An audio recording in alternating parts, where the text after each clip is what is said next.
మనందరం విందాం. నరుల చెడుతనము భూమి మీద వినాలి వినాలి సరి కూర్చో. నరుల చెడుతనము భూమి మీద గొప్పదని వారి హృదయము యొక్క తలంపులలోని ఊహ అంట. ఊహ అంటే తెలుసా మీకు?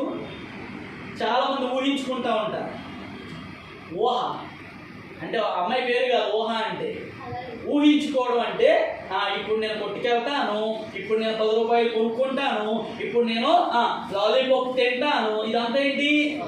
నువ్వు ఇంకా వెళ్ళా, ఇక్కడే ఉన్నావు. కానీ నువ్వేమనుకుంటున్నావు? ఇక్కడి నుంచి కొట్టుకెళ్తా, అక్కడ కొనుక్కుంటా, అక్కడ. అంతేగా? దాన్ని ఏమన్నారు?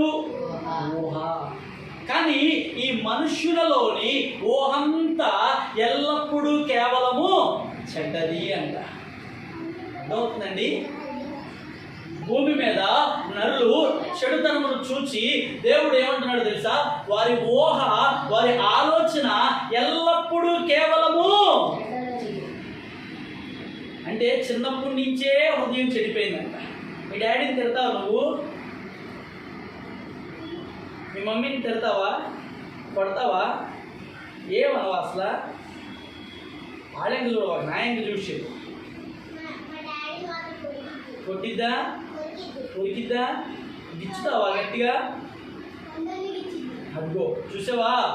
ఊహ అన్నమాట. అంటే చిన్నప్పటి నుంచే కొట్టాలి, తిట్టాలి, ఇంకా ఇంకేం చేయాలి? గిచ్చాలి, రెక్కేయాలనేటువంటి అదంతా చిన్నప్పటి నుంచే. వాక్యంలో ఏమన్నాడు తెలుసా? ఇంకొక వచనం చూపించిన మీకు. దేవుడి వాక్యం ఏం చెప్తుందో తెలుసా? చూడండి, 8వ అధ్యాయము 21 చదువమ్మా జ్యోతి. 8వ అధ్యాయం 21వ వచనం చదవండి. అక్కడ ఏం రాస్తున్నాడు చూడండి ఒకసారి. అప్పుడు యెహోవా, జ్యోతి నీ పేరా?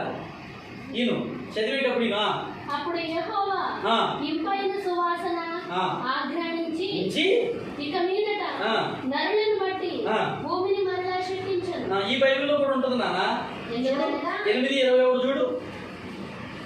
ఎందుకనగా నరుల హృదయాలోచన వారి బాల్యం నుండి చెడ్డదని. అదిగో వినపడుతున్న మాట. నరుల హృదయ ఆలోచన ఎప్పటి నుంచి చెడ్డదంట? బాల్యం నుండి చెడ్డది. ఇప్పుడు మీరు బాలురా పెద్దోళ్ళ? సరే వినండి. ఎప్పటి నుంచి చెడిపోయిందంట? బాల్యము నుండే వారి హృదయము. అర్థమవుతుందా? బాల్యము నుండే వారి హృదయం చెడిపోయింది. సినిమా పాటలు పాడుతున్నారుగా, సినిమా డ్యాన్స్లు వేస్తున్నారుగా, వేస్తున్నారా? చిన్న చిన్న పిల్లలు వీడియోలు చూస్తే ఆ జగన్ పాటకి ఎంత డ్యాన్స్ వేస్తున్నారు. అది వేస్తావు నువ్వు. అందుకే చెప్తుంది, చిన్నతనం నుంచే మా బాల్యం నుండే వారి హృదయాలు ఏమయ్యాయి అంట? చెడిపోయినాయి.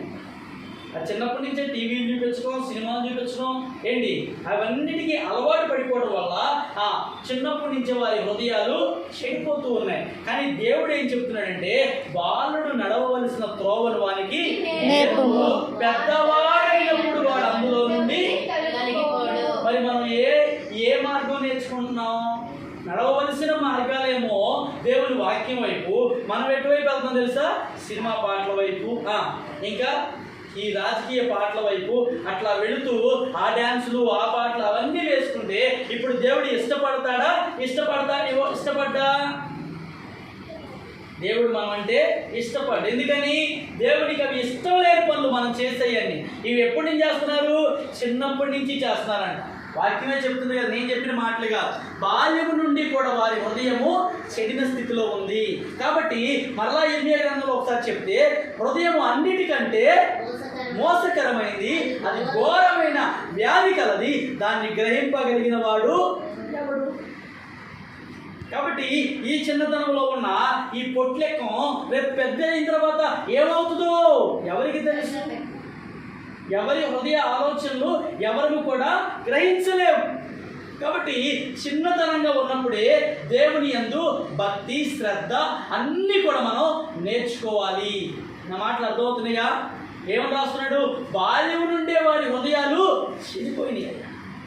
ఈ బాల్యం నుండి వారి ఊహలు, ఆలోచనలే చెడిపోయినాయి అంట. ఈ రోజున 5వ తరగతి చదివేవాడు ప్రేమిస్తున్నాడండి ఎవరినే? వాడు చదివేదంతా 5వ క్లాసు, 6వ క్లాస్ అమ్మాయిని ప్రేమిస్తాడు. అసలు ఆ ప్రేమ అంటే అర్థం అడిగేమో తెలుసా? ఆ రోజుల్లో అసలు ఆ ఊహకేమో తెలుసా? నువ్వు చదివేది 3 అంతేనా? 3rd క్లాస్ నువ్వు అంతేనా? ఇంత చిన్న చిన్న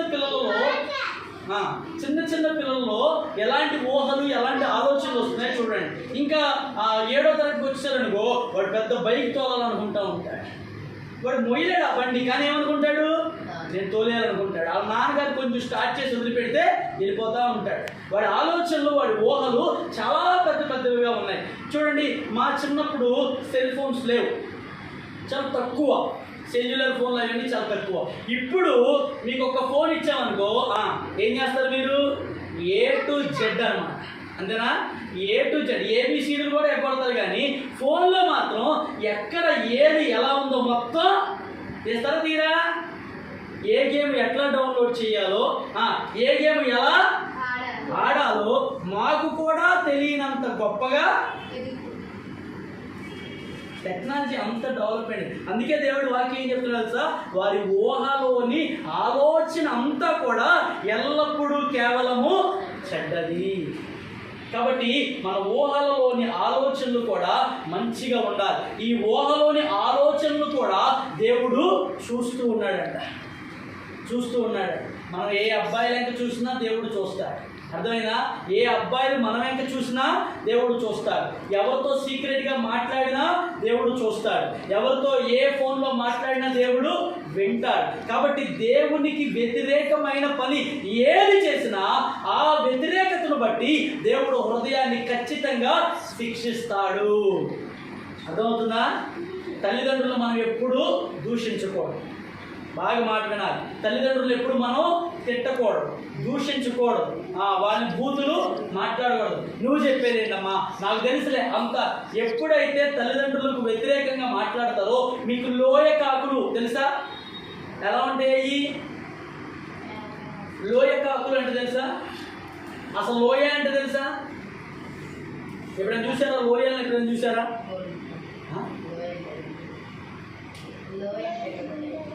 గుంటే అది ఎలాంటి గుంట? లోయ అంటే ఎలాంటిది? ఇటుకొండ మధ్యలో ఉన్న అగాధాన్ని ఏమన్నారంటే లోయ అంటారు. ఇటువైపు పెద్ద కొండ ఉంటుంది, ఇటువైపు చాలా పెద్ద కొండ ఉంటుంది.